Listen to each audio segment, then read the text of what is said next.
प्यारे बच्चों नमस्कार। आप सभी का स्वागत है आपके अपने YouTube channel RWS civil services पर। मेरा नाम है विनीत कुमार और आज एक बार फिर मैं एक काफ़ी महत्वपूर्ण आर्टिकल आपके लिए लेकर आया हूँ। सिविल सेवा परीक्षाओं के मुख्य परीक्षा और प्रारंभिक परीक्षा दोनों के लिए वो आर्टिकल महत्वपूर्ण है। उसका एनालिसिस हम लोग करेंगे, समझेंगे कौन सा टॉपिक आज हम पढ़ेंगे, हमारे सिलेबस में वो कहाँ फिट बैठता है मुख्य परीक्षा के।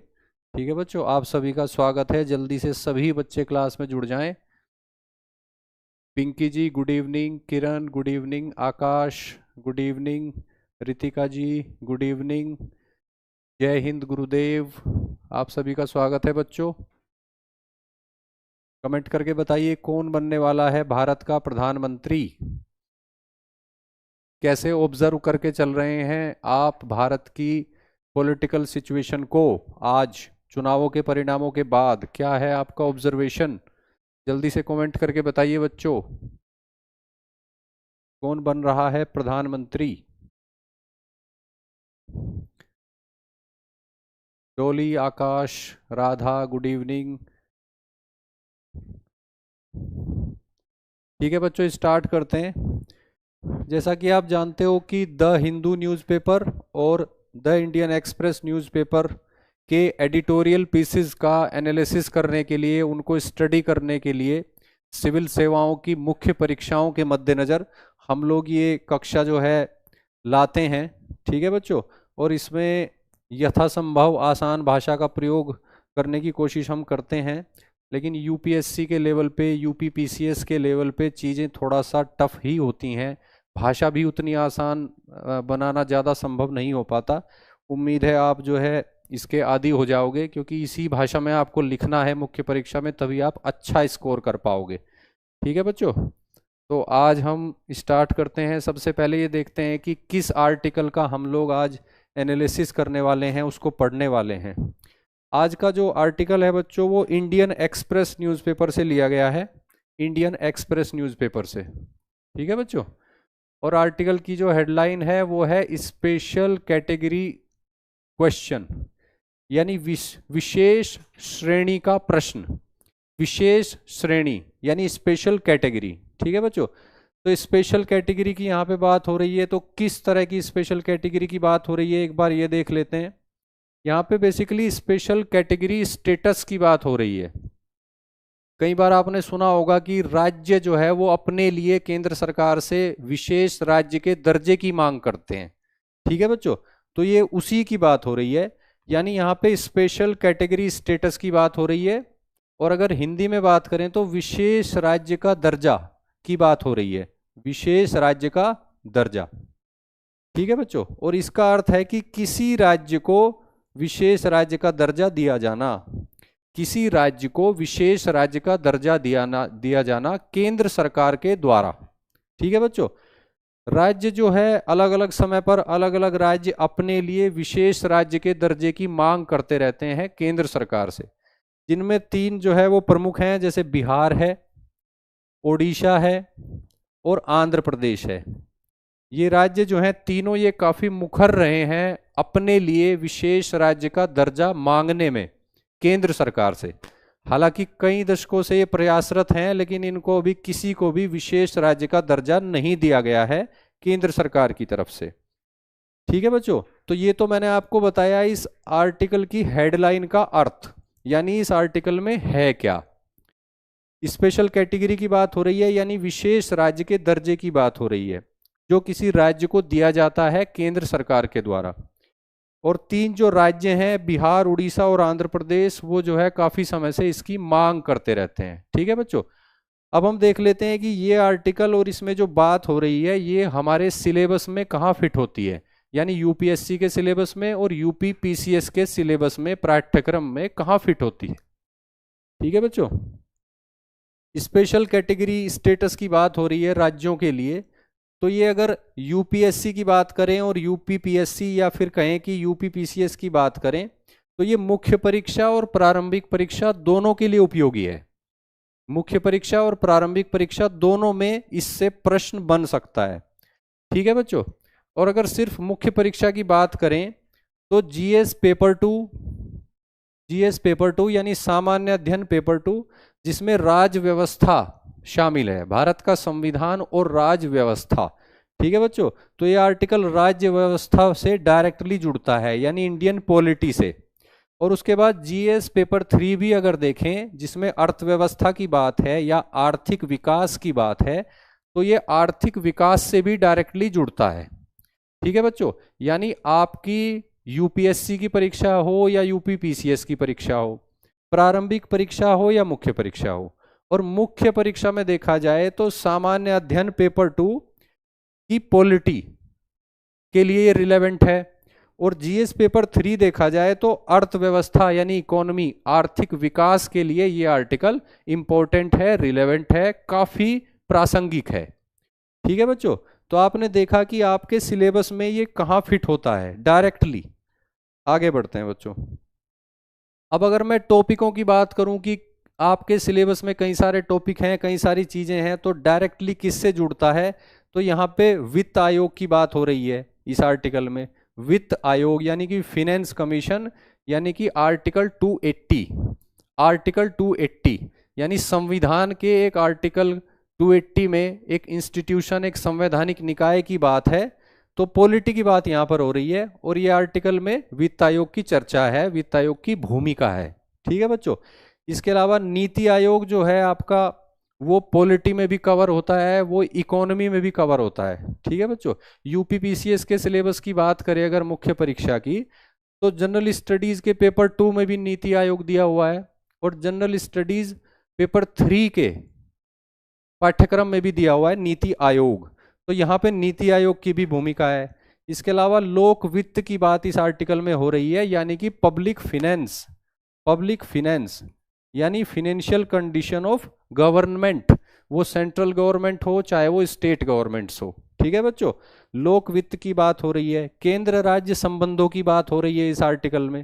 ठीक है बच्चों, इसके अलावा फेडरल सिस्टम यानी जो हमारी संघीय व्यवस्था है, इसको ही बोलते हैं केंद्र राज्य संबंध भी बोल सकते हैं, तो यहाँ पे संघीय व्यवस्था से जुड़ा हुआ ये आर्टिकल है, केंद्र राज्य संबंधों से जुड़ा हुआ आर्टिकल है, केंद्र और राज्य के बीच आर्थिक और वित्तीय संबंधों से जुड़ा हुआ ये आर्टिकल है।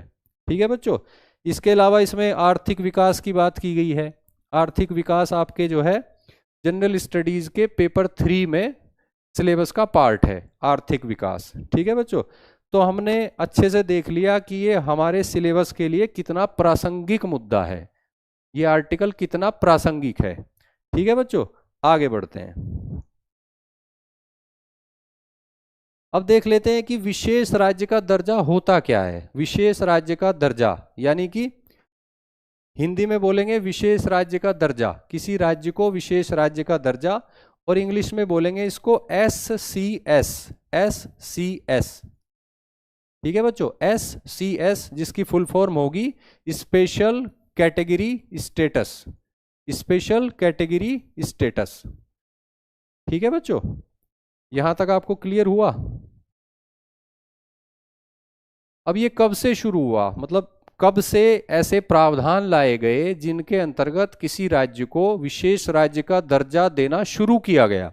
ठीक है बच्चों, तो ये किया गया वर्ष 1969 में, 1969 से ये प्रारंभ हुआ, स्पेशल कैटेगरी स्टेटस से जुड़े प्रावधान किए गए, और वर्ष 1969 से प्रारंभ हुआ, और उस समय जो 5वां वित्त आयोग था, 5वां वित्त आयोग यानी कि 5th फिनेंस कमीशन,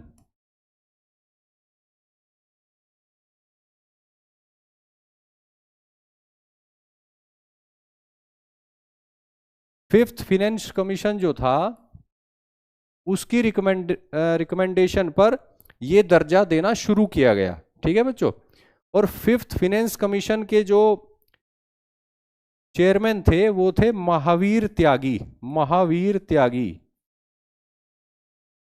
महावीर त्यागी। ठीक है बच्चों, और इन्होंने जो रिकमेंडेशन दी थी वो किस ड्यूरेशन में लागू होनी थी, वो 1969 से 74 तक लागू होनी थी। 5 साल के लिए रिकमेंडेशन देता है कोई भी वित्त आयोग, और 5 साल के बाद वो नियुक्त किया जाता है। ठीक है बच्चों, प्रत्येक 5 साल के बाद वित्त आयोग नियुक्त किया जाता है, और जो जब वित्त आयोग अपनी रिकमेंडेशन दे देता है तो वो 5 साल के पीरियड के लिए लागू होती हैं।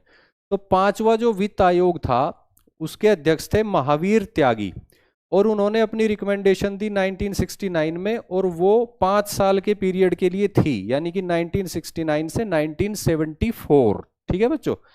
तो जैसे ही इस आयोग की रिकमेंडेशन लागू हुई वर्ष 1969 में, तो स्पेशल कैटेगरी स्टेटस राज्यों को दिया जाए, कुछ राज्यों को कुछ निश्चित आधारों पर, इससे संबंधित प्रावधान जो है वो गवर्नमेंट ने एक्सेप्ट कर लिए, इंप्लीमेंट कर दिए।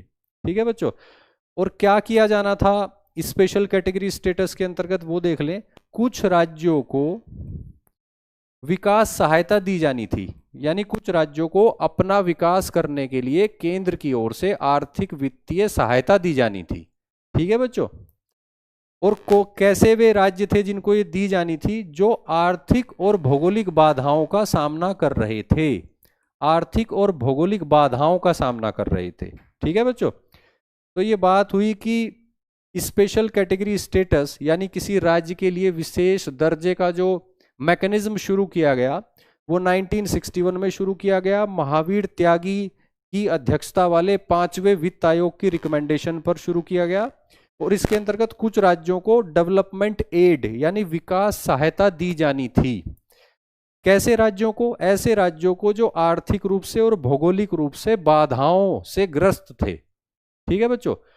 तो यहीं पे कुछ ऐसे आधार निश्चित किए गए, जिन आधारों या जिन मानदंडों या कह सकते हैं कि जिन पैरामीटर्स के आधार पर चुना जाना था उन राज्यों को जिनको विशेष दर्जा दिया जाना था। ठीक है बच्चों। आप सभी समझ पा रहे हैं? गुड इवनिंग आप सभी बच्चों को। तो कुछ आधार निश्चित किए गए, कुछ आधार निश्चित किए गए जिसके आधार पर उन राज्यों का चयन किया जाना था जिनको ये दर्जा दिया जाना था। तो वे निश्चित आधार जो थे वो क्या थे? यहां पे वो हम लोग देख सकते हैं, जैसे कठिन उच्चावच, यानी ये समझिए आपकी पहाड़ी क्षेत्रों वाले राज्य, मतलब जिस राज्य में पहाड़ी क्षेत्र हो। ठीक है, क्योंकि पहाड़ी क्षेत्र होने की वजह से आर्थिक विकास में बाधाएं आती हैं। ठीक है बच्चों। तो एक कंडीशन तो ये थी कि कठिन उच्चावच हो, यानी कि पहाड़ी क्षेत्र हो। दूसरा यह है कि जनसंख्या का जो घनत्व है वो कम हो, पॉपुलेशन डेंसिटी जो है वो कम हो, जनसंख्या घनत्व कम हो, पॉपुलेशन डेंसिटी कम हो। इसके अलावा जनजातीय जनसंख्या की मौजूदगी हो उस राज्य में, यानी कि ट्राइबल पॉपुलेशन हो, ट्राइबल पॉपुलेशन होनी चाहिए। ठीक है बच्चों। इसके अलावा वो इंटरनेशनल बॉर्डर के नजदीक हो, अंतर्राष्ट्रीय सीमा से वो राज्य नजदीक हो या कि इंटरनेशनल बॉर्डर से टच होता हो, ये भी एक आधार हो सकता है। अंतर्राष्ट्रीय सीमा से नजदीक हो वो राज्य। ठीक है बच्चों।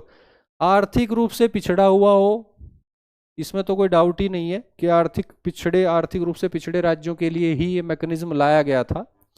ठीक है बच्चों।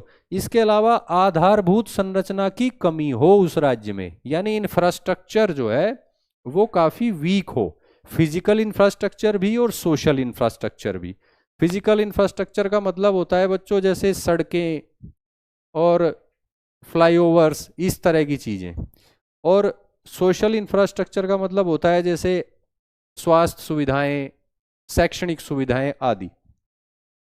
तो कुछ निश्चित आधारों पर राज्यों का चयन करके केंद्र सरकार उन राज्यों को विशेष राज्य का दर्जा दे सकती थी। ठीक है बच्चों। और जो आधार निश्चित किए गए वो थे कठिन उच्चावच यानी पहाड़ी क्षेत्र, कम जनसंख्या घनत्व, जनजातीय जनसंख्या की मौजूदगी, अंतर्राष्ट्रीय सीमा से नजदीकी, आर्थिक पिछड़ापन और आधारभूत संरचना की कमी। ठीक है बच्चों। अब ये केंद्र सरकार पर निर्भर था कि वो किस फैक्टर को इंपॉर्टेंस दे और उसके आधार पर किस राज्य को कब जो है विशेष राज्य का दर्जा दे। ठीक है बच्चों। तो विशेष राज्य के दर्जे के बारे में आपने इतनी बात जानी कि ये कब शुरू किया गया, किस आयोग की रिकमेंडेशन पे शुरू किया गया और किन आधारों पर किसी राज्य को विशेष राज्य का दर्जा दिया जाना था। ठीक है बच्चों। आगे देखते हैं। ये इस व्यवस्था के अंतर्गत कितने राज्यों को और किस किस राज्य को विशेष राज्य का दर्जा दिया गया, पहले ये देख लेते हैं। कुल मिलाकर 11 राज्यों को, 11 स्टेट्स को यह दर्जा दिया गया था। ठीक है बच्चों। जिसमें उत्तर पूर्व के सभी राज्य शामिल थे, उत्तर पूर्व के सभी राज्य शामिल थे। ठीक है बच्चों, यानी कि आप सिक्किम और 7 सिस्टर स्टेट्स, ठीक है बच्चों, टोटल 8। आप जानते हैं कि उत्तर पूर्व में टोटल जो है 8 राज्य माने जाते हैं, जिसमें सिक्किम है प्लस जो है 7 सिस्टर्स स्टेट्स बोला जाता है, वे सभी हैं। तो टोटल 8 तो यहाँ पे हो गए। और इसके अलावा जो है जम्मू कश्मीर राज्य जो वर्ष 2019 से पहले अस्तित्व में था, उसको, हिमाचल प्रदेश को और उत्तराखंड को। इन सभी में पहाड़ी क्षेत्र कॉमन है, ये बात आप देख सकते हो। ठीक है बच्चों, तो कुल मिलाकर 11 राज्यों को भिन्न भिन्न समय पर विशेष राज्य का दर्जा दिया गया था। 11 राज्यों में उत्तराखंड है, हिमाचल प्रदेश है, जम्मू कश्मीर है। ठीक है, उत्तर पूर्व के सभी राज्य हैं जिनमें सिक्किम है, अरुणाचल प्रदेश है, असम है, मेघालय, मणिपुर, त्रिपुरा, नागालैंड, मिजोरम सभी शामिल हैं। ठीक है बच्चों, अब बात यह आती है कि विशेष राज्य दर्जे का प्रावधान क्या अभी भी है? क्या अभी भी ऐसे प्रावधान मौजूद हैं कि किसी राज्य को विशेष राज्य का दर्जा दिया जा सकता है? तो इसका उत्तर यह है कि वर्तमान में ऐसे प्रावधान मौजूद नहीं है। इसको डिसकंटिन्यू कर दिया गया है, इस मैकेनिज्म को, और इसको समाप्त किया गया 14वें वित्त आयोग की सिफारिश के आधार पर। 14th फाइनेंस कमीशन ने रिकमेंड किया कि ये जो राज्यों को विशेष दर्जा देने वाले प्रावधान हैं, इसके माध्यम से केंद्र सरकार के वित्त पे बोझ पड़ता है, यानी कि केंद्र सरकार पे फिनेंशियल बर्डन आता है अननेसेसरी। दूसरे तरीके हैं राज्यों की मदद करने के, इस मैकेनिज्म को समाप्त कर दिया जाए। ठीक है बच्चों, तो 14th वित्त आयोग यानी 14वें वित्त आयोग की सिफारिशों के आधार पर विशेष राज्य का दर्जा दिया जाना बंद किया जा चुका है वर्ष 2015 में। ठीक है बच्चों, क्योंकि ये जो वित्त आयोग है, इसकी जो सिफारिशें लागू होनी थी वो 2015 से 2020 के पीरियड के लिए थी। ठीक है बच्चों, 2015 से 2020 के पीरियड के लिए इसने अपनी रिकमेंडेशन दी थी, यानी 2015 से इसकी सिफारिशें लागू हो जानी थी। तो 2015 से जैसे ही इसकी सिफारिशें लागू हुई, वैसे ही विशेष राज्य का दर्जा दिए जाने वाला मैकेनिज्म जो है वो समाप्त कर दिया गया। ठीक है बच्चों, और 14वें वित्त आयोग के अध्यक्ष कौन थे, या आप मुझे बताइए जल्दी, कौन बच्चा जानता है?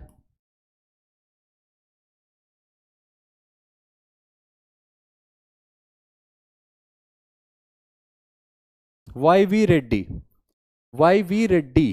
ठीक है बच्चों, YV रेड्डी की अध्यक्षता वाले 14वें वित्त आयोग ने, जिसने अपनी रिकमेंडेशन दी थी 2015 और 2020 के पीरियड के लिए, उसने कहा कि विशेष राज्य का दर्जा जो देने वाली व्यवस्था है, इस व्यवस्था को समाप्त कर दिया जाए, और ये व्यवस्था जो है 2015 में समाप्त कर दी गई। ठीक है बच्चों, और इसके बदले में कंपनसेट करने के लिए एक रिकमेंडेशन, बहुत ही महत्वपूर्ण रिकमेंडेशन इसी वित्त आयोग ने दी। इसने कहा कि केंद्र सरकार के और राज्यों के बीच में जो टैक्सेस डिवाइड होते हैं, उनको जो डिवाइड किया जाता था इस आयोग की सिफारिशों से पहले, तो स्थिति ये थी कि 32% जो है वो दिया जाता था राज्यों को, 32%। ठीक है बच्चों, इस आयोग ने सिफारिश की कि सभी राज्यों को बिना किसी भेदभाव के, यानी कोई राज्य विशेष दर्जे वाला नहीं है अब और कोई सामान्य दर्जे वाला नहीं है, सभी सामान्य और बराबर हैं इस दृष्टिकोण से। तो ये जो 32% टैक्स दिया जाता था, टैक्स का शेयर, इसे बढ़ाकर 42% कर दिया गया। ठीक है बच्चों, यानी एक तरफ कुछ राज्यों को विशेष दर्जा देके विशेष आर्थिक और वित्तीय सहायता उपलब्ध कराई जाती थी, उसको तो कर दिया गया बंद। और केंद्र सरकार जो टैक्स वसूलती है, उसमें से राज्यों को कुछ हिस्सा देना होता है केंद्र सरकार को। ठीक है बच्चों, तो कितना परसेंट राज्यों को जाएगा उस डिविजिबल पूल का, यानी उन शेयरेबल टैक्सेस का, ये डिसाइड करता है वित्त आयोग।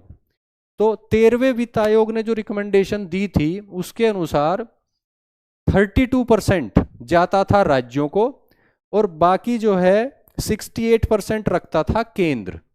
लेकिन यहाँ पे वाई वी रेड्डी ने 14th वित्त आयोग ने सिफारिश की कि 32% से बढ़ाकर राज्यों का हिस्सा कर दिया जाए 42%। ठीक है बच्चों, और सभी राज्यों पर 42% ही लागू होगा। उसमें ऐसा नहीं है कि कोई विशेष राज्य है या कोई सामान्य राज्य है, विशेष राज्य का दर्जा यहाँ पे समाप्त कर दिया गया। ठीक है बच्चों, इसी बात को देख लेते हैं। 14वें वित्त आयोग ने रिकमेंड किया कि सभी राज्यों को केंद्र सरकार से प्राप्त होने वाला कर भाग, केंद्र सरकार से प्राप्त होने वाला कर भाग यानी टैक्स शेयर, टैक्स शेयर उसको 32% से बढ़ाकर 32% से बढ़ाकर 42% कर दिया जाए या 42% कर दिया गया। ठीक है बच्चों, यानी केंद्र और राज्य के बीच जो वित्तीय संबंध थे उनमें दो महत्वपूर्ण परिवर्तन जो है 14वें वित्त आयोग द्वारा किए गए।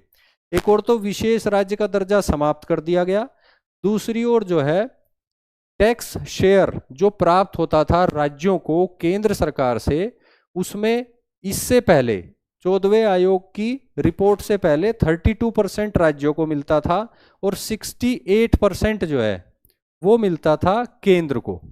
ठीक है बच्चों, अब इस आयोग ने रिकमेंड किया कि 32% को बढ़ाकर कर दिया जाए 42%, यानी राज्यों को मिलेगा 42% और बाकी 58% जो है वो रहेगा केंद्र के पास। और इस तरह से राज्यों को जो वित्तीय आवश्यकताएं हैं वो पूरी हो जाएंगी। ठीक है बच्चों, ये बात क्लियर हुई आपको यहाँ पे? तो हम ये देख पा रहे हैं कि विशेष राज्य का दर्जा दिए जाने वाला जो प्रावधान था वो 1969 में अस्तित्व में आया था और वो 2015 तक अस्तित्व में रहा। ठीक है बच्चों, उसके बाद उसको जो है समाप्त कर दिया गया है, वर्तमान में ऐसे प्रोविजन नहीं है। ठीक है बच्चों, ये बात तो आपको क्लियर हुई। अब आगे बढ़ते हैं।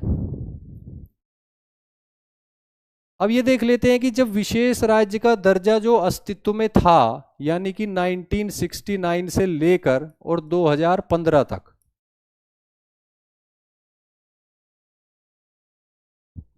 उस समय 11 राज्यों को यह दर्जा दिया गया था। तो क्या सुविधाएं प्राप्त होती थी राज्यों को केंद्र की तरफ से? वित्तीय डोमेन में, वित्तीय क्षेत्र में क्या सुविधाएं प्राप्त होती थी, क्या लाभ प्राप्त होते थे जिसकी वजह से आज तक भी जो है विशेष दर्जे की मांग हो रही है? ठीक है बच्चों, क्या सुविधाएं प्राप्त होती थी इस मैकेनिज्म के अंतर्गत, क्या लाभ प्राप्त होता था राज्यों को? ठीक है बच्चों, ये देख लेते हैं एक बार हम, क्योंकि तभी हमें पता चलेगा कि ये कितना महत्वपूर्ण था कि आज भी कुछ राज्य इसकी मांग करते हैं जबकि ये 2015 में प्रोविजन ही खत्म हो चुका है। ठीक है बच्चों,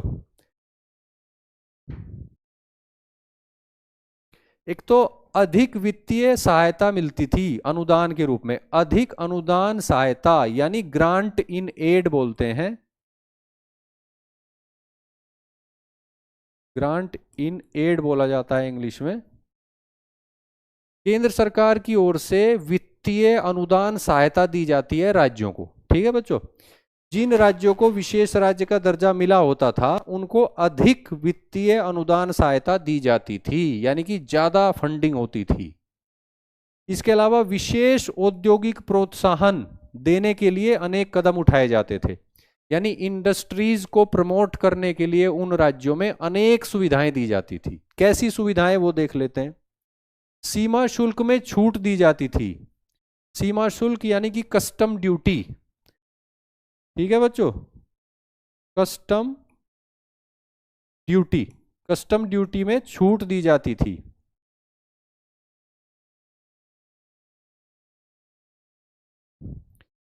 सीमा शुल्क में छूट दी जाती थी, उत्पाद शुल्क में छूट दी जाती थी, यानी कि एक्साइज ड्यूटी में छूट दी जाती थी, एक्साइज ड्यूटी में छूट।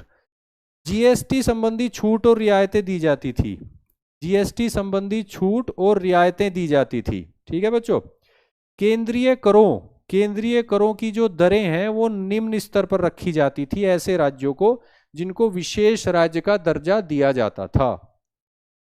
इसके अलावा केंद्र सरकार के द्वारा केंद्रीय योजनाओं को 90% तक फंडिंग दी जाती थी। ठीक है बच्चों, देखिए जो केंद्र प्रायोजित योजनाएं हैं जब वो राज्यों में लागू होती हैं तो उसमें जनरली ये प्रावधान होता है आमतौर पर कि 70% फंडिंग उस योजना की उस राज्य में जो खर्चा आएगा वो करेगा केंद्र और 30% करेगा वो राज्य। ठीक है बच्चों, लेकिन जिस राज्य को विशेष राज्य का दर्जा प्राप्त होता था उसके केस में केंद्र सरकार 90% फंडिंग जो है वो अपने ऊपर ले लेती थी, अपनी जिम्मेदारी से करती थी, और उस राज्य को केवल 10% फंडिंग करनी होती थी। यानी इसका लाभ ये होता था कि केंद्र सरकार की योजनाएं उस राज्य में लागू भी हो जाती थी, उस राज्य का विकास होता था, लोगों का लोक कल्याण होता था, लेकिन उस राज्य को बहुत ज्यादा खर्चा भी नहीं करना पड़ता था। ठीक है बच्चों, ये बात आपको क्लियर हुई। इसके अलावा केंद्रीय करों की दरें जो हैं वो निम्न रखी जाती थी, जीएसटी संबंधी छूट और रियायतें मिलती थी, उत्पाद शुल्क में छूट यानी एक्साइज ड्यूटी में छूट, सीमा शुल्क में छूट यानी कि कस्टम ड्यूटी में छूट, विशेष औद्योगिक प्रोत्साहन दिया जाता था और अधिक अनुदान सहायता दी जाती थी। यानी विभिन्न प्रकार की कर संबंधी रियायतें उसको दी जाती थी उस राज्य को, और कुल मिलाकर उसे भारी मात्रा में वित्तीय सहायता प्राप्त होती थी, छूट के रूप में हो या राशि के रूप में हो, यानी अनुदान के रूप में प्राप्त धनराशि के रूप में। ठीक है बच्चों, इसलिए विशेष राज्य का दर्जा जो है वो राज्यों के बीच काफी जो है लोकप्रिय था, अभी भी लोकप्रिय है, क्योंकि इससे किसी भी राज्य को अपना आर्थिक विकास करने में काफी सहायता मिलती है, मदद मिलती है। ठीक है बच्चों, आप समझ पा रहे हैं इस बात को अच्छे से? आकाश जी, कोमल सैनी, राधा जी, डॉली जी सर, जी सर, वेरी गुड। ठीक है बच्चों, तो विशेष राज्य का दर्जा जो 1969 से 2015 तक दिया जाता था, उसके अंतर्गत राज्यों को केंद्र की ओर से इतने सारे लाभ जो है वो वित्तीय क्षेत्र में मिलते थे। ठीक है बच्चों, अब आगे बढ़ते हैं। अब देख लेते हैं कि कौन कौन से राज्य हैं जो काफी समय से विशेष राज्य के दर्जे की मांग कर रहे हैं। ठीक है बच्चों, अभी भी कर रहे हैं। तो विशेष राज्यों के दर्जे की जो मांग है, विशेष राज्य के दर्जे की जो मांग है, यानी कि स्पेशल कैटेगरी स्टेटस। ठीक है बच्चों, स्पेशल कैटेगरी स्टेटस SCS, इसकी मांग को देख लेते हैं एक बार। 3 राज्य हैं जिनके द्वारा काफी प्रबल है इसकी मांग। एक तो है बिहार, बिहार के द्वारा काफी प्रबलता से इसकी मांग की जाती है। दूसरा है ओडिशा, उड़ीसा के द्वारा इसकी मांग लंबे समय से की जा रही है। और आंध्र प्रदेश के द्वारा, यानी वर्तमान आंध्र प्रदेश के द्वारा इसकी मांग की जा रही है 2014 से, यानी जब जो है यूनाइटेड आंध्र प्रदेश का विभाजन किया गया था, तेलंगाना को उससे अलग कर दिया गया था। आंध्र प्रदेश पुनर्गठन अधिनियम 2014, जो 2 जून 2014 को इंप्लीमेंट हुआ था। तो 2014 के बाद से जो वर्तमान आंध्र प्रदेश है, जिसमें तेलंगाना शामिल नहीं है, उस आंध्र प्रदेश राज्य के द्वारा पिछले 10 वर्षों से बड़े पैमाने पर मांग की जा रही है अपने लिए विशेष राज्य के दर्जे की। ठीक है बच्चों, अब देख लेते हैं कि बिहार ने कब से मांग करना शुरू किया और कैसे कैसे बातें आगे बढ़ी। बिहार के द्वारा सबसे पहले वर्ष 2008 में विशेष राज्य के दर्जे की मांग की गई थी, वर्ष 2008 में। ठीक है बच्चों, उसके बाद 2009 के जो लोकसभा चुनाव हुए उससे ठीक पहले उस समय बिहार के मुख्यमंत्री नीतीश कुमार जी ने कहा कि वो केंद्र में उसी गठबंधन को समर्थन देंगे, या कहें कि किसी भी गठबंधन को समर्थन दे देंगे जो बिहार को विशेष राज्य का दर्जा दे। यानी कि केंद्र के स्तर पर समर्थन उसको दिया जाएगा जनता दल यूनाइटेड के द्वारा, जो बिहार को विशेष राज्य का दर्जा देने का वायदा करे। ठीक है बच्चों, तो आप देख सकते हैं कि कितना महत्वपूर्ण मुद्दा है बिहार के लिए अगर देखा जाए तो। अगर वर्तमान की बात करें तो इसकी मांग जारी है बिहार की तरफ से, हालांकि ये प्रावधान ही 2015 में खत्म हो चुका है, उसके बाद भी जारी है। 24 जनवरी 2024 यानी इसी वर्ष 24 जनवरी को बिहार के एक बहुत बड़े नेता हुए हैं कर्पूरी ठाकुर, जिनको अभी भारत रत्न भी दिया गया है कुछ समय पहले। तो कर्पूरी ठाकुर का जन्म दिवस था 24 जनवरी 2024 को। तो उस दिन जो है मुख्यमंत्री नीतीश कुमार ने फिर से मांग की, बिहार के लिए विशेष राज्य के दर्जे की मांग की। ठीक है बच्चों। उसके बाद फरवरी 2024 की बात करते हैं। फरवरी 2024 में बिहार के एनर्जी मिनिस्टर यानी ऊर्जा मंत्री, बिहार के एनर्जी मिनिस्टर ऊर्जा मंत्री ने फिर से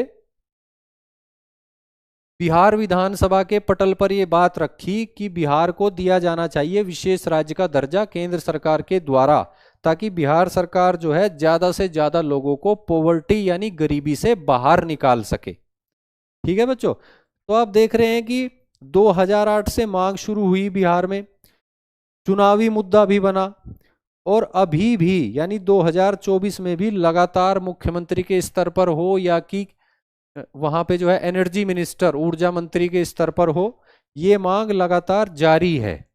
ठीक है बच्चों। तो बिहार में कैसे मांग हो रही है वो आपने देख लिया। अब उड़ीसा में देख लेते हैं। उड़ीसा में सबसे पहले इस दर्जे की जो मांग की गई थी वो की गई थी 1979 में, यानी जब ये दर्जा दिया जाना शुरू हुआ 1969 में, उसके 10 साल बाद उड़ीसा ने पहली बार 1979 में जो है अपने लिए विशेष राज्य के दर्जे की मांग की। ठीक है बच्चों। लेकिन दर्जा उस समय नहीं दिया गया। उसके बाद 1990 और 1995 में 2 बार उड़ीसा की जो विधानसभा है वहां पे संकल्प लाया गया, पेश किया गया और उसको पारित किया गया सर्वसम्मति से। यानी कि उड़ीसा की विधानसभा 2 बार 1990 में और 1995 में संकल्प पारित करके केंद्र सरकार से उड़ीसा के लिए विशेष राज्य के दर्जे की मांग कर चुकी है। ठीक है बच्चों। यहां पे ये महत्वपूर्ण बात है कि राज्य की विधायिका में संकल्प पेश करके उसको पारित कराकर मांग की जा रही है विशेष राज्य के दर्जे की उड़ीसा के लिए केंद्र सरकार से। ठीक है बच्चों।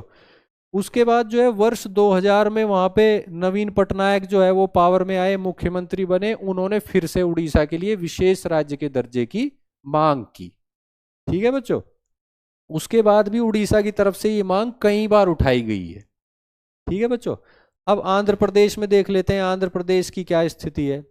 आंध्र प्रदेश का जैसे मैंने बताया वर्तमान आंध्र प्रदेश वो 2014 से अस्तित्व में है और वहां तब से 2 मुख्यमंत्री रह चुके हैं। चंद्रबाबू नायडू यानी तेलुगु देशम पार्टी टीडीपी के चंद्रबाबू नायडू 5 साल मुख्यमंत्री रहे 2014 से 2019 तक। ठीक है बच्चों। उसके बाद वहां पे सरकार बदली और जगन मोहन रेड्डी मुख्यमंत्री बने, 5 साल वो रहे यानी 2019 से 2024। ठीक है बच्चों।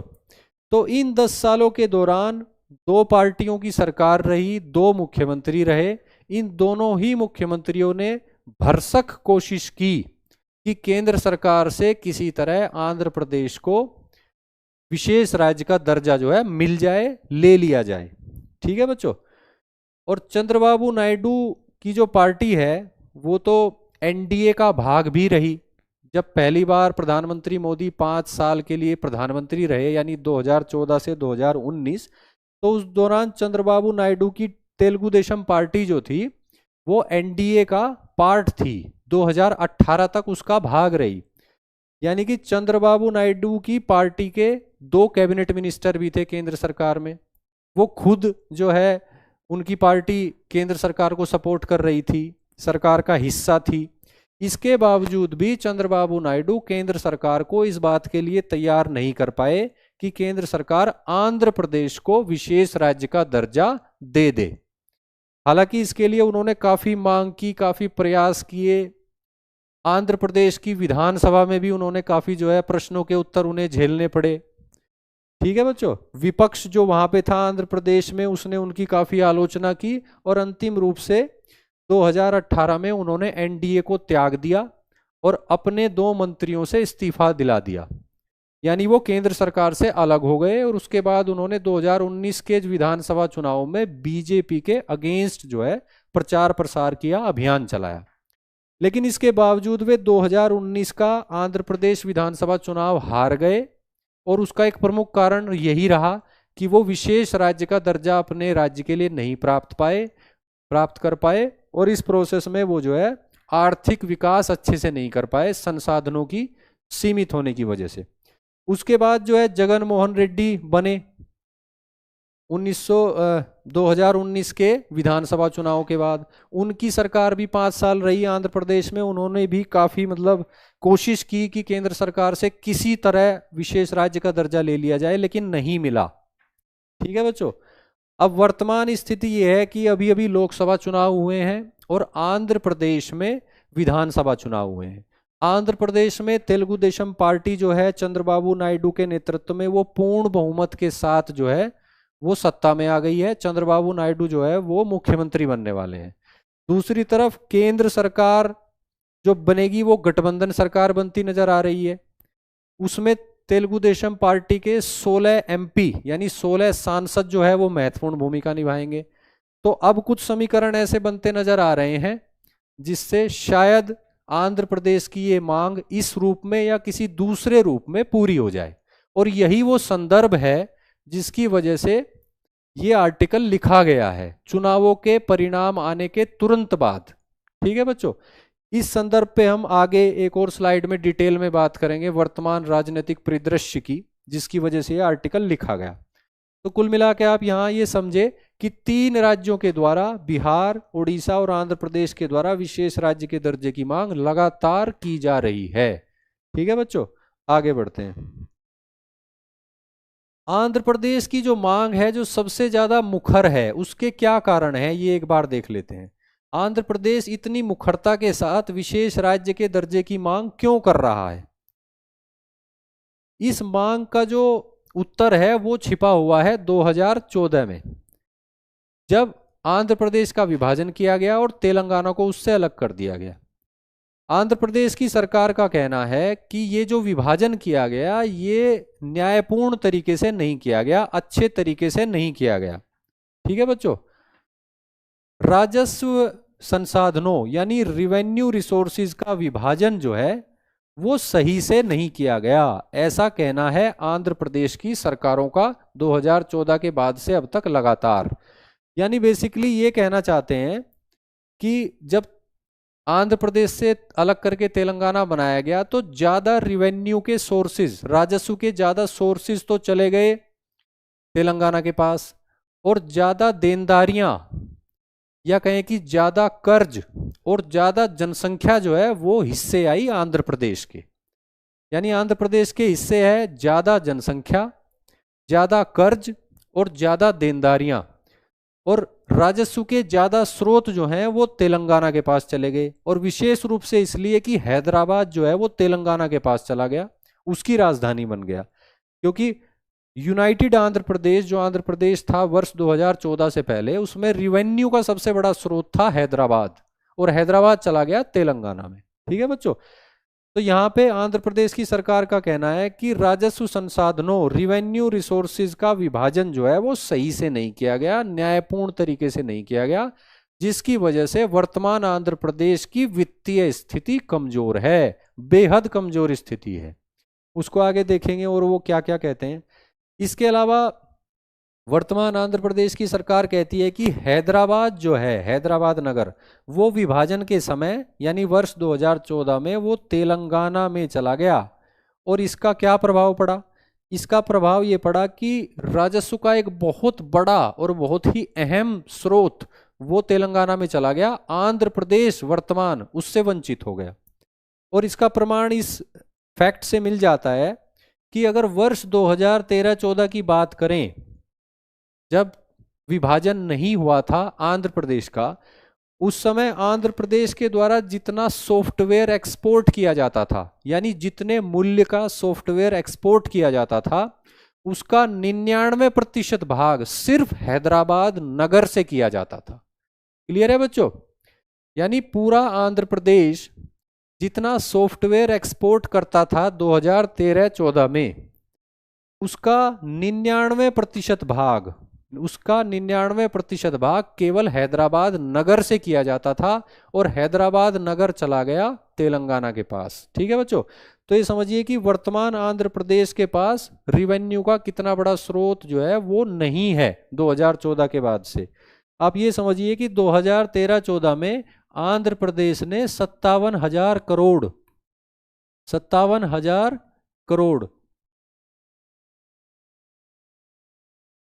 रुपये का सॉफ्टवेयर एक्सपोर्ट किया था। ठीक है बच्चों, आंध्र प्रदेश ने। और इसमें से 56,000 से भी ज्यादा, 56,500 से भी ज्यादा करोड़ रुपए का किया था सिर्फ हैदराबाद नगर ने, सिर्फ हैदराबाद नगर ने। ठीक है बच्चों, तो कुल मिला के आप समझे कि 99% सॉफ्टवेयर का जो एक्सपोर्ट है वो सिर्फ हैदराबाद नगर करता था, जो चला गया तेलंगाना के पास।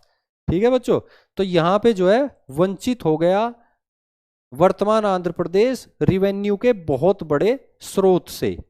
ठीक है बच्चों, ये बात आपको क्लियर हुई? आगे बढ़ते हैं। इसके बाद जब हैदराबाद तो चला गया, तो आंध्र प्रदेश जो है वो 2014 के बाद वो कृषि पर निर्भर होके रह गया, एग्रेरियन स्टेट बन के रह गया है। वहां पे कृषि ही बची है, इंडस्ट्रीज वगैरह ज्यादा नहीं है। और राजस्व अक्षमता की स्थिति आ गई है, यानी कि रिवेन्यू से रिलेटेड बहुत सारी डिसेबिलिटीज हैं वहां पे, रिवेन्यू जनरेट नहीं कर पा रही है, इकोनॉमिक एक्टिविटी आगे बढ़ नहीं पा रही है। ठीक है बच्चों, कृषि पर आधारित होके रह गया है। सारी इंडस्ट्री, सॉफ्टवेयर इंडस्ट्री और दूसरी इंडस्ट्री जो है वो ज्यादातर तो हैदराबाद में कंसंट्रेटेड थी, वो तेलंगाना का भाग बन गया। इसके अलावा अगर प्रति व्यक्ति राजस्व की तुलना करी जाए तेलंगाना की और आंध्र प्रदेश की, प्रति व्यक्ति राजस्व की तुलना, तो वर्ष 2015-16 में, वर्ष 2015-16 में प्रति व्यक्ति जो राजस्व है वो आंध्र प्रदेश का तेलंगाना से का 60% है। यानी अगर ये समझिए कि अगर प्रति व्यक्ति राजस्व 2015-16 में उदाहरण के लिए 100 रुपये है तेलंगाना का, ठीक है बच्चों, तो वो आंध्र प्रदेश के केस में 60 रुपये है। यानी कि आंध्र प्रदेश को जो प्रति व्यक्ति राजस्व मिल रहा था 2015-16 में विभाजन के बाद, वो तेलंगाना का लगभग आधा या उससे थोड़ा ज्यादा है। ठीक है बच्चों, तो आप देख पा रहे हैं कि तेलंगाना की वित्तीय स्थिति कितनी अच्छी है आंध्र प्रदेश की तुलना में, और आंध्र प्रदेश की वित्तीय स्थिति कितनी कमजोर है तेलंगाना की तुलना में। ठीक है बच्चों, इसके अलावा आंध्र प्रदेश की जो सरकार है वो कहती है कि यूपीए सरकार ने, यानी यूपीए 2 ने जब 2014 के लोकसभा चुनावों से पहले विभाजन की बात की, आंध्र प्रदेश के विभाजन की बात की, तो एक प्रीकंडीशन जो है स्वीकार उन्होंने करी थी यूपीए गवर्नमेंट ने, और वो कंडीशन ये थी कि 5 वर्षों के लिए आंध्र प्रदेश को विशेष राज्य का दर्जा दिया जाएगा केंद्र सरकार की ओर से। यानी प्रधानमंत्री मनमोहन सिंह की सरकार ने 2014 के चुनावों से ठीक पहले जब आंध्र प्रदेश को विभाजन करने की बात चल रही थी, तो उस समय आंध्र प्रदेश की जो लीडरशिप थी उससे वायदा किया था कि विभाजन के बाद जो आंध्र प्रदेश अस्तित्व में आएगा उसके राजस्व स्रोतों की भरपाई के लिए, क्योंकि हैदराबाद उसके हाथ से निकल जाएगा, उसके राजस्व स्रोतों की भरपाई के लिए 5 वर्षों के लिए आंध्र प्रदेश को विशेष राज्य का दर्जा दिया जाएगा, ये वायदा किया गया था। लेकिन 2014 के चुनाव में फिर यूपीए हार गया, गवर्नमेंट बन गई एनडीए की, तो वो बात जो है वो वादा पूरा हो नहीं पाया। और उसके बाद जो है उसी समय 14वें वित्त आयोग की रिपोर्ट लागू हो गई वर्ष 2015 में, और उसके अंतर्गत जो है विशेष राज्य के दर्जे संबंधी प्रावधान ही समाप्त कर दिए गए। तो ये 2 परिवर्तन हुए जिसके कारण आंध्र प्रदेश जो है आज तक मांग कर रहा है कि कुछ उसको दिया जाए। ठीक है बच्चों, आगे बढ़ते हैं। विशेष राज्य के दर्जे को लेकर केंद्र सरकार का क्या पक्ष है, एक बार ये देख लेते हैं। मई 2013 में उस समय जो योजना आयोग हुआ करता था और उसके जो उपाध्यक्ष थे मोंटेग सिंह अहलुवालिया, उन्होंने कहा कि उड़ीसा राज्य जो है वो एससीएस यानी विशेष राज्य के दर्जे का पात्र नहीं है, यानी उड़ीसा को मना कर दिया गया मई 2013 में मोंटेग सिंह अहलुवालिया के द्वारा, जो उस समय उस योजना आयोग के उपाध्यक्ष थे। उसके बाद जनवरी 2016 में नीति आयोग के उपाध्यक्ष हुए अरविंद पनगड़िया। उन्होंने कहा कि 14वें वित्त आयोग ने करों का बंटवारा केंद्र और राज्य के बीच में इस तरह से किया है कि राज्यों के बीच कोई भेदभाव नहीं किया गया है। जैसा मैं आपको बता चुका हूं, 42% के हिसाब से सभी राज्यों में डिस्ट्रीब्यूट किया जाएगा, कोई राज्य जो है विशेष दर्जे वाला नहीं, कोई राज्य सामान्य दर्जे वाला नहीं। तो यही बात जो है यहाँ पे कह रहे हैं अरविंद पनगड़िया, नीति आयोग के उपाध्यक्ष। ठीक है। उसके बाद 2015 में उस समय के वित्त मंत्री अरुण जेटली, जो अब हमारे बीच नहीं है, उन्होंने भी इस संबंध में कुछ बात कही। 2023 में जो है निर्मला सीतारमण जो वित्त मंत्री रही, उन्होंने कुछ बात कही। तो उसका कंक्लूजन यही है कि वर्तमान में विशेष राज्य दर्जा संबंधी प्रावधान जो है वो अस्तित्व में नहीं है, क्योंकि 14वें वित्त आयोग द्वारा सुझाया गया कर भाग वितरण प्रावधान लागू है। यानी वही बात कही गई कि 42% शेयर जो है अब राज्यों को दिया जा रहा है 14वें वित्त आयोग की सिफारिशों के आधार पर। और रही बात विशेष राज्यों के दर्जे की, तो वो तो अब अस्तित्व में ही नहीं है, तो किसी को दिया जा ही नहीं सकता। ठीक है बच्चों। तो ये बात 2023 में बोली निर्मला सीतारमण वित्त मंत्री ने, और 2015 में बोली थी उस समय के वित्त मंत्री अरुण जेटली ने। ठीक है बच्चों। तो यहाँ पे आपने योजना आयोग का दृष्टिकोण, नीति आयोग का दृष्टिकोण और 2 केंद्रीय वित्त मंत्रियों का दृष्टिकोण देख लिया। उन्होंने जो है खारिज कर दिए ये सभी मांगे। अब आगे देखते हैं। अब वर्तमान राजनीतिक समीकरण देख लेते हैं जिसकी वजह से ये आर्टिकल छपा है। वर्तमान राजनीतिक समीकरण यानी वर्तमान जो लोकसभा चुनाव है उनका परिणाम आने के बाद के समीकरण। स्थिति क्या है कि केंद्र में गठबंधन सरकार का गठन होगा, चाहे वो किसी की भी हो। ठीक है बच्चों। ज्यादा संभावना लग रही है कि एनडीए की सरकार ही बनेगी, तो लेकिन फिर भी केंद्र में गठबंधन सरकार का गठन होगा, ये बात क्लियर है। गठबंधन का मतलब है कि जो क्षेत्रीय पार्टियां हैं उन पर निर्भर रहेगी केंद्र की सरकार अस्तित्व में रहने के लिए। ठीक है बच्चों। और उस पर दबाव भी होगा। दबाव इसलिए होगा कि विपक्ष में कोई भी रहे, विपक्ष भी बहुमत के आंकड़े से बहुत अधिक दूर नहीं रहेगा। विपक्ष में कोई भी रहे वो भी बहुमत के आंकड़े से बहुत ज्यादा दूर नहीं रहेगा। स्थिति ऐसी है कि अगर कुछ पार्टियों ने पलटी मारी तो सरकार उनकी बन सकती है, कुछ पार्टियों ने पलटी मारी तो सरकार इधर की बन सकती है। ठीक है बच्चों। तो ऐसे में केंद्र सरकार जो है वो किसी की भी बने, वो क्षेत्रीय पार्टियों पर निर्भर रहेगी, क्षेत्रीय पार्टियों की बात को मानेगी, सुनेगी, कॉम्प्रोमाइज करेगी। ठीक है बच्चों। ऐसे में यहाँ पे फिर वही तीनों राज्यों की स्थिति देख लेते हैं। आंध्र प्रदेश जो है वहां पे टीडीपी ने 16 सांसद जीते हैं, 16 सांसद जीत के आए हैं तेलुगु देशम पार्टी के।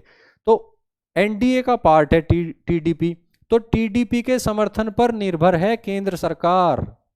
ठीक है बच्चों। तो इससे क्या है, तेलुगु देशम पार्टी जो आंध्र प्रदेश में अब रूल करेगी राज्य के स्तर पर, वो विशेष राज्य के दर्जे की मांग फिर से करेगी। और अगर विशेष राज्य का दर्जा भी नहीं मिला तो किसी दूसरे रूप में, किसी दूसरे मैकेनिज्म से वो केंद्र सरकार से अनेकों वित्तीय सहायताएं ले सकती है। ठीक है बच्चों। दूसरी तरफ बिहार देख लीजिए। बिहार में नीतीश कुमार मुख्यमंत्री हैं और जनता दल यूनाइटेड की सरकार है। जनता दल यूनाइटेड जो है वो एनडीए का पार्ट है और नीतीश कुमार के सांसदों के सहयोग समर्थन की आवश्यकता भी पड़ेगी किसी को भी केंद्र में अपनी सरकार बनाने के लिए और उसे बचाए रखने के लिए। ठीक है बच्चों। तो यहाँ पे जो है नीतीश कुमार की भूमिका महत्वपूर्ण हो जाएगी, यानी कि बिहार की भूमिका महत्वपूर्ण हो जाएगी केंद्र की राजनीति में। ठीक है बच्चों। तो केंद्र की राजनीति में जब आंध्र प्रदेश और बिहार की भूमिका महत्वपूर्ण होगी, तो ऐसे में बिहार और आंध्र प्रदेश अपने लिए विशेष राज्य के दर्जे की मांग को आगे बढ़ा सकते हैं। ठीक है बच्चों। और जो तीसरा राज्य है उड़ीसा, वहां अभी विधानसभा चुनाव संपन्न हुए हैं। नवीन पटनायक की पार्टी हार गई है और बीजेपी सरकार में आ गई है, यानी बीजेपी जो केंद्र में सरकार चलाएगी, संभावना है इस बात की, नीतीश कुमार के समर्थन से और चंद्रबाबू नायडू के समर्थन से वही बीजेपी उड़ीसा में राज्य सरकार चलाएगी। तो ऐसे में अगर किसी एक राज्य को विशेष राज्य का दर्जा दिया जाता है एनडीए गवर्नमेंट के द्वारा, तो बाकी 2 राज्यों को भी कुछ न कुछ देना होगा। तो यहां पे एक बड़ी डेलिकेट सी सिचुएशन बनती नजर आ रही है कि आंध्र प्रदेश, उड़ीसा और बिहार तीनों राज्यों की विशेष राज्य के दर्जे की जो मांग है वो केंद्र सरकार को किसी न किसी रूप में, चाहे किसी की भी बने केंद्र में सरकार, उसको एडजस्ट करनी पड़ेगी। और अगर विशेष राज्य के दर्जे को पुनर्जीवित नहीं भी किया गया तो किसी दूसरे मैकेनिज्म से इन राज्यों को वित्तीय सहायता, वित्तीय अनुदान उपलब्ध कराना होगा। ठीक है बच्चों, तो इसी संदर्भ में ये आर्टिकल जो है पब्लिश हुआ है चुनावों का परिणाम आने के ठीक बाद आज के इंडियन एक्सप्रेस में। ठीक है बच्चों, क्योंकि जो लोग विशेष राज्य का दर्जा मांगते रहे हैं अपने राज्यों के लिए और उनको नहीं मिला, एनडीए सरकार ने नहीं दिया पिछले 10 सालों में, तो वही अब एनडीए की सरकार को चलाने में महत्वपूर्ण भूमिका निभाने वाले हैं। एनडीए की सरकार अगर बनती है तो उन्हीं पर निर्भर रहेगी, जैसे बिहार के नीतीश कुमार और आंध्र प्रदेश के एन चंद्रबाबू नायडू, और उड़ीसा में बीजेपी की गवर्नमेंट आ गई है तो वहां पे भी उसका पक्ष भी अब मजबूत हो गया है। तो अब ये देखने वाली बात होगी कि विशेष राज्य का दर्जा जो है उसका क्या होगा, क्या उसको पुनर्जीवित किया जाएगा या किसी और मैकेनिज्म का विकास किया जाएगा ताकि इन राज्यों की आर्थिक जरूरतें जो हैं वो पूरी की जा सकें।